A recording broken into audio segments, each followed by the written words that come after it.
नमस्कार दोस्तों। इनकाउंटर जाति देखकर होते हैं, इनकाउंटर धर्म देखकर होते हैं। कब्जे जाति धर्म के आधार पर होते हैं और कारोबार अडानी अंबानी को देख के होता है।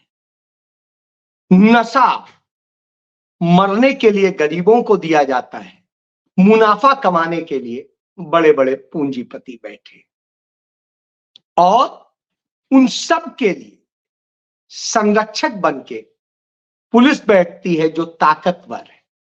कमजोर का शोषण करना, कमजोर को मार देना, कमजोर का इनकाउंटर कर देना, यही पुलिस का धर्म है।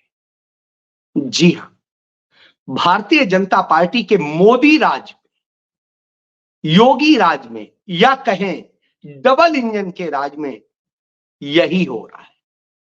घटना की शुरुआत करता हूं उस बहराइच से, जिस बहराइच में प्रतिमा विसर्जन के दिन जिस तरीके से नंगा नाच किया गया, वह नाच बाराबंकी में भी हुआ, वो बहराइच में भी हुआ, गोंडा में भी हुआ और कई जगह हुआ, बिहार में भी हुआ और भी जगह। और एक भी जगह ऐसी नहीं थी जहां पर मुस्लिम कौम के किसी व्यक्ति ने कोई बदतमीजी की हो, कोई पहल की हो।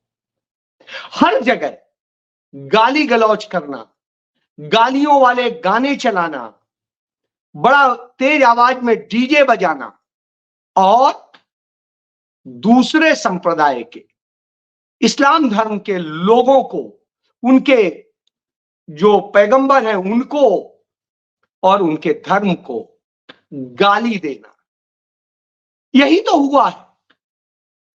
और यही करके एक नफरत का माहौल बनाया गया। बहराइच में भी यह हुआ, किसी ने विरोध नहीं किया था। जब किसी ने विरोध नहीं किया तो तथाकथित हिंदू, वह कथित राम भक्त जो राम गोपाल मिश्रा, उन सब ने किस तरीके से एक नफरत का काम किया। घर में घुस के पहले तो दुकान में तोड़फोड़ की और फिर ऊपर घर में घुस करके छज्जा तोड़ा, वहां पर भगवा लहराया, उनके धर्म का झंडा तोड़ा और न जाने क्या क्या किया। इतना उपद्रव किया। और यही नहीं, जब घर से उतरने लगे तो वहां की महिलाओं और लड़कियों के साथ बदतमीजी कर रहा था। बहरहाल किसने मारा, क्यों मारा, क्या सच है, नहीं पता है। एक अंदाजा लगा के बता रहे हैं कि 25 मिनट बाद उसका मर्डर कर दिया जाता है। बहरहाल 25 मिनट बाद किया जाता है, 30 मिनट बाद किया जाता है या कितने घंटे बाद किया जाता है। यदि मेरा घर होता, मेरे घर पर ऐसे कोई चढ़ा होता तो मैं कोशिश करता कि उसी जगह उसे मार दूं, मैं नहीं छोड़ता। स्वाभाविक सी बात, क्योंकि यह मुझे अख्तियार है कि मेरी जान माल की सुरक्षा के लिए मैं कितना भी बल प्रयोग कर सकता हूं जितना आवश्यक। तो स्वाभाविक सी बात है, जो हमारे घर की इज्जत पे हाथ डाल रहा है, जो हमारे संपत्तियों को नष्ट कर रहा है, जो सारे वो कुकर्म कर रहा है, तो उसे मार देना उचित।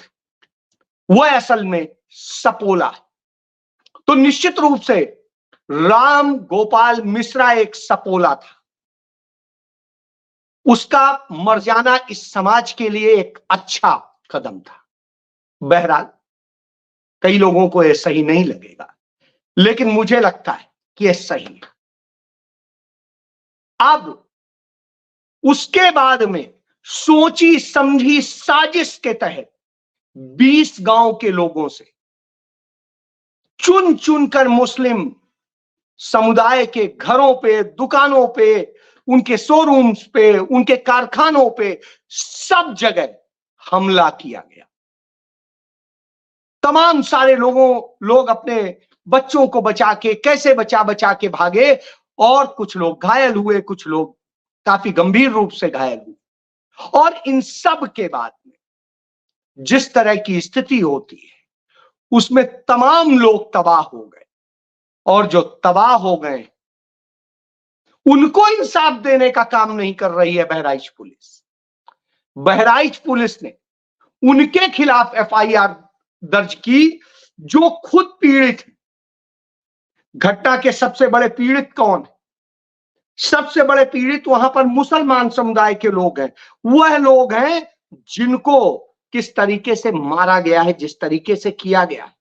सरकार वहां खुद आतंकी बन के बैठी हुई है, पुलिस आतंकी बन के बैठी हुई है, और वो 5 मुसलमान लड़कों को, परिवार के लोगों को गिरफ्तार करती है और कहती है कि उनका इनकाउंटर किया, 2 को गोली लगी, गंभीर रूप से घायल है। अब आप कहानी सुनिए, जो भागा है, अपनी जान बचा के भागा है, वो इनकाउंटर वाली स्थिति नहीं हो सकती है। वो कैसे कर सकता है? तो इससे आप समझ लीजिए कि दर्जनों पुलिस वाले रिवॉल्वर लेके, पिस्टल लेके, दूसरे और वेपन्स लेके दौड़ा रहे होंगे और कहेंगे कि वो जान बचा के भागता व्यक्ति उन पे फायर करता। ये फर्जी इनकाउंटर की कहानियां गढ़ी जाती। बहरहाल उनको गिरफ्तार कर लिया गया, कोई बात नहीं। उनको गिरफ्तार कब करेगी? जब बहराइच पुलिस ने खुद बताया कि यह झूठ फैलाया जा रहा है कि राम गोपाल को पकड़ लिया था उन लोगों ने, राम गोपाल के नाखून जो है छीने और कुछ किया, इलेक्ट्रिक शॉक दिया, 25 गोलियां मारी और न जाने क्या क्या। पोस्टमार्टम करने वाले डॉक्टर ने साफ साफ बताया, सीएमओ ने बताया कि पोस्टमार्टम में ऐसा कुछ नहीं है। जो छर्रे लगे हैं और उन छर्रों के घाव करीब 25-30 के आसपास, और उसके अलावा नाखून उखाड़ा नहीं गया है, वो टूटा है, संभवतः भागते में टूटा हो, तोड़ते में टूटा हो या कुछ करते में टूटा हो, तो वह स्थिति। और रही बात इलेक्ट्रिक शॉक की, तो एक भी इलेक्ट्रिक शॉक का कोई सबूत नहीं है, यानी 100% झूठ बोल रहे हैं। तो यह मौत क्यों हुई? राम गोपाल की मौत सरकार के निकम्मेपन से हुई, यह साजिश के तहत उसे मारा गया। अब साजिश इसलिए कह रहा हूं क्योंकि मरता नहीं तो यह दंगे का रूप कैसे लेता, और दंगे का रूप देने के लिए अपने ही कुछ लोगों को मरवाया जाता है। क्या जाता है? किसी बड़े आदमी का वो लड़का नहीं था, किसी राजनेता का लड़का नहीं था, किसी रईसजादे का लड़का नहीं था, किसी अफसर का लड़का नहीं था। वो तो एक गरीब परिवार का लड़का था, किसी तरह घर चलाता था, लेकिन उसके दिमाग में इतना जहर भरा था इन लोगों ने कि वो जहरीला हो गया था। वो इतना जहरीला हो गया था कि इस तरह की हरकत कर रहा था, और नतीजतन मारा गया या मार डाला गया या मारने के लिए मजबूर किया गया, जिससे यह दंगे हो। और दंगे होंगे तो फायदा किसको होगा? सीधे सीधे समझ लीजिए, भारतीय जनता पार्टी का समर्थन करने वाले वो पत्रकार, चाहे आज तक में बैठा सुधीर चौधरी हो, चाहे रूबिका लियाकत हो, चाहे वो त्रिपाठी हो, चाहे बैठे तमाम सारे लोग, किसके किसके नाम लेंगे, एबीपी चैनल हो या और भारत समाचार हो या कोई, इन सब को जब हम देखते हैं तो एक ही चीज आती है कि नफरत फैलाने का काम किया गया। अमिताभ अग्निहोत्री जैसे पत्रकार झूठ फैलाते हैं, नफरत फैलाते हैं, और नतीजतन क्या होता है? नतीजतन दंगा फैलता है, नफरत फैलती है, और उसका लाभ भारतीय जनता पार्टी उठाती है। यही हुआ। बहरहाल ये शर्मसार करने वाला है। दूसरी घटना देखिए, दूसरी घटना छत्तीसगढ़ से, वहां पर किस तरह से कैसे चुनाव जीता भाजपा ने, इस पर बात नहीं करूंगा। आज जीतने के बाद में सबसे ज्यादा उसे आदिवासी बेल्ट में सीटें मिली और उसी आदिवासी क्षेत्र में आदिवासी मुख्यमंत्री बनाया है। और उसी आदिवासी क्षेत्र में हंसदेव जंगल जो है उसको कैसे अडानी को सौंपने के लिए किस तरह हजारों की पुलिस फोर्स लगा करके और हमला किया जाता है उन लोगों पे जिनको लेकर के आप सोचिएगा कि आप देखिए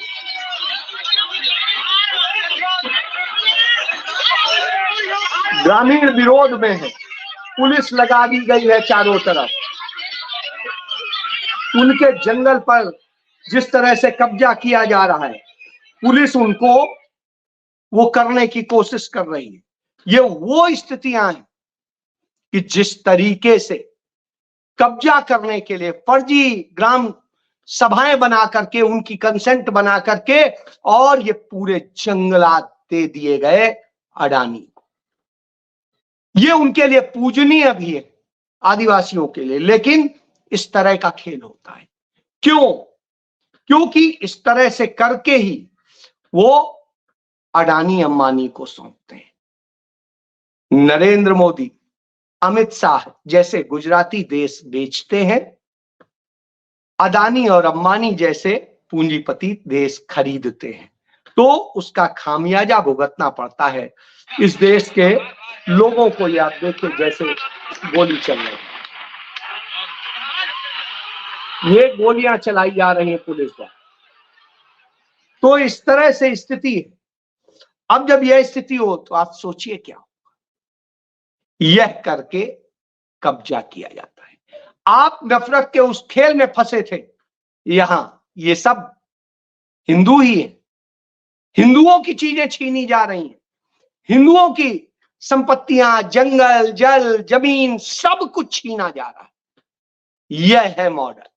इसीलिए यही भाजपा का मॉडल है। आपको लड़ाएंगे, आपको रुलाएंगे, आपको करेंगे। फिर एक तीसरा भी जान लीजिए, बिहार में शराबबंदी है, शराबबंदी गुजरात में भी है। दोनों जगह एक ही मॉडल पे काम किया गया। शराब में बंदी करिए। मैं गुजरात गया, मैंने पूछा, होटल वाले ने कहा सर कोई प्रॉब्लम नहीं। तो हमने कहा यहां तो ड्रिंक बैन है। उसने कहा सर आप बस ऑर्डर कीजिए, यहीं पे आ जाएगी, जहां आप चाहेंगे वहां आ जाएगी। यहां तो ज्यादा अच्छी सुविधा है और आपको सस्ती भी पड़ेगी, महंगी भी नहीं, क्योंकि टैक्स देना नहीं पड़ता है। जो वो पुलिस का ही चार्ज होता है वही होता है और राजनेताओं का।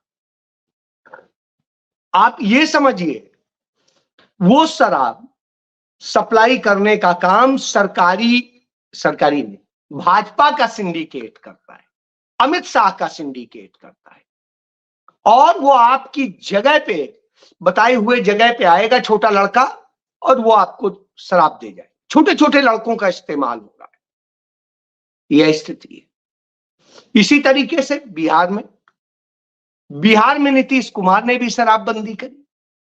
और स्थिति यह कि बिहार में आए दिन आप सुनते हैं कि जहरीली शराब से इतने मर गए, जहरीली शराब से ये हो गया, आज फिर 40 लोग मर चुके हैं। अब आप एक चीज सोचिए, यह हालत है लेकिन किसी को शर्म नहीं आ रही है, इस पर चर्चा नहीं हो रही। क्यों?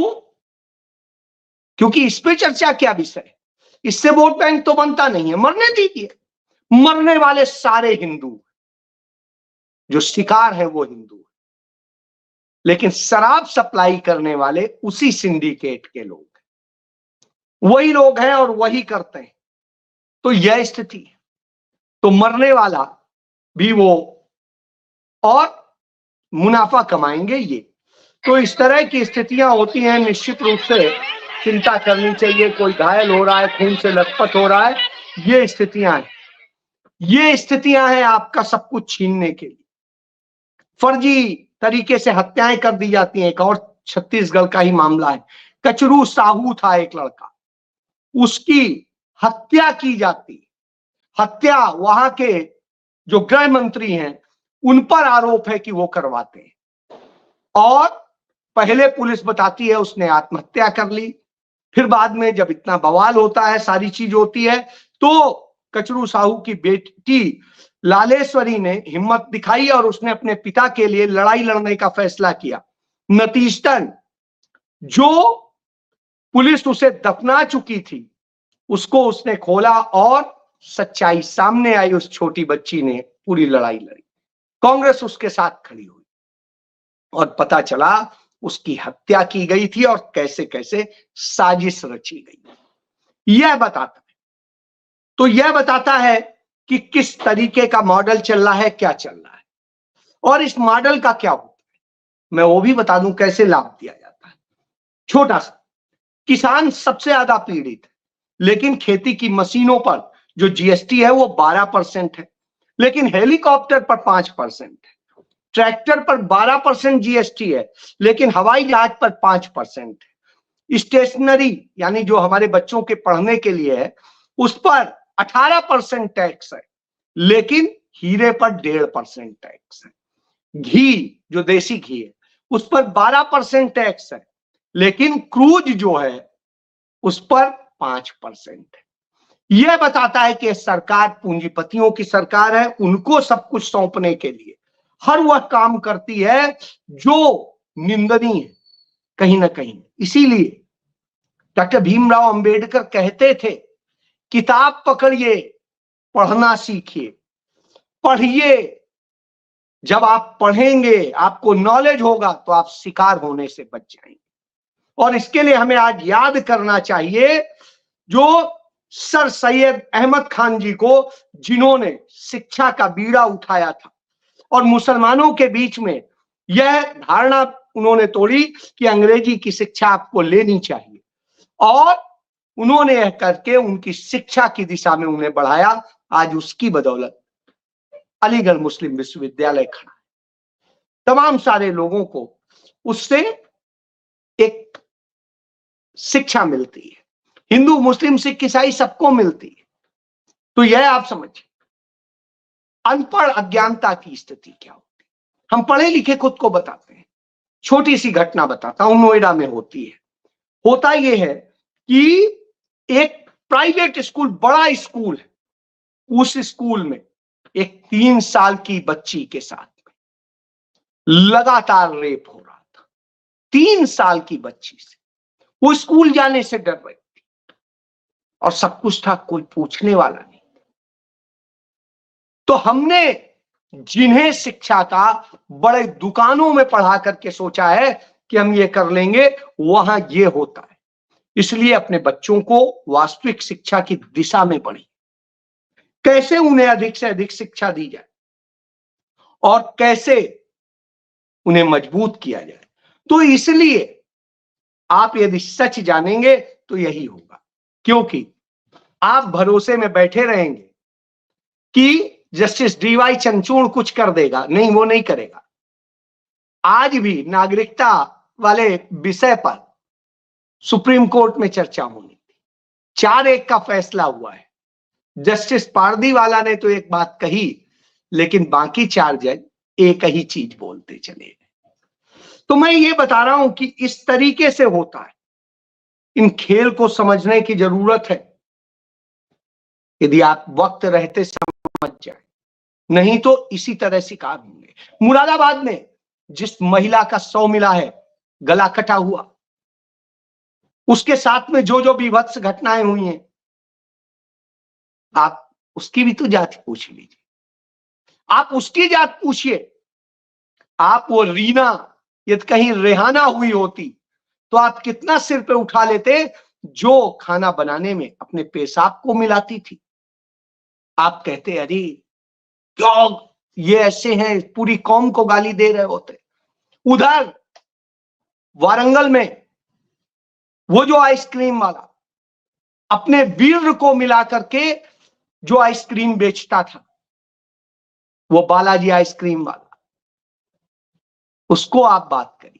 यदि वो मुस्लिम रहा होता तो आप कैसे सिर उठा लेते, और यही नफरती लोग उसे किस तरीके से पेश करते। सच्चाई ये कि इस अपराध के लिए दोषी आप हैं।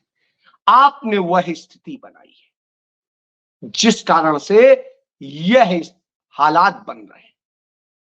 इन हालात को बचाना है तो आपको सच के साथ खड़ा होना होगा, आपको लड़ना होगा उस बात के लिए कि नहीं हम एक हैं, हम लड़ने के लिए नहीं हैं, और खड़ा होना होगा कांग्रेस के साथ, राहुल गांधी की उस विचारधारा के साथ जो भारत जोड़ो की बात करती है, जो मोहब्बत की दुकान की बात करती है। तो मोहब्बत की दुकान खोलिए, ये सारी समस्याओं का समाधान हो जाएगा। न कोई आपके घर चढ़ पाएगा, न पुलिस वाले इनकाउंटर दिखा पाएंगे फर्जी। लेकिन आपको तो नफरत का बाजार सजाना है, तो क्या करें, फैसला आपको करना है। जय